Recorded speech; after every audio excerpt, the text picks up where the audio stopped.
Now, imagine this is a stem cell. Stem cells are unique because they have the ability to generate new cells of almost any kind. They all start off as unspecialized cells, but Given the right chemical and genetic signals, the stem cells can divide to form slightly more specialized cells of different size, shape, and function. And after a few more cycles of division, these can give rise to highly specialized cells, like heart muscle cells, for example, that help your heart pump the blood around your body.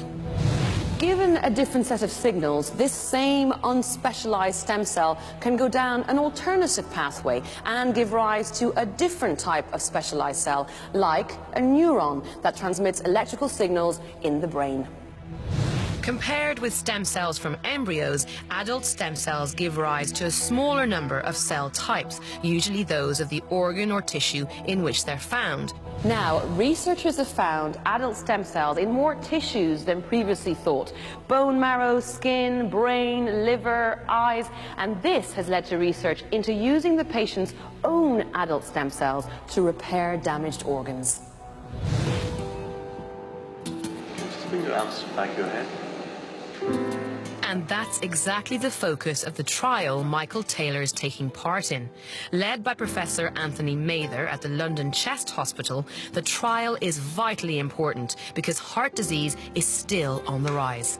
Cardiovascular disease is the #1 killer in the UK, with nearly 3 million people suffering with heart conditions in the UK, and about 800,000 people suffering with this condition of heart failure.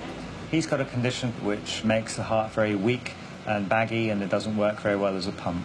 And what we're trying to do is see whether his own stem cells can actually repair that heart and make it pump effectively again. So if you're looking to repair heart tissue, do you need to use heart stem cells?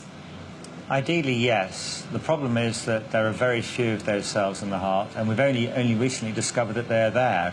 And the few heart stem cells that are present clearly aren't capable of repairing it. And that's really where we step in with our trials, that by using bone marrow as a source of stem cells, we try and enhance the stem cells in the heart and their ability to repair the damage that's been caused. This trial tackles heart disease on two fronts. Michael's bone marrow has already been stimulated to release enormous numbers of stem cells into his blood. And now, more are to be harvested directly from the bone marrow in his hip. You okay? Yeah, fine, thank you. Yeah, it wasn't that bad at all. Good.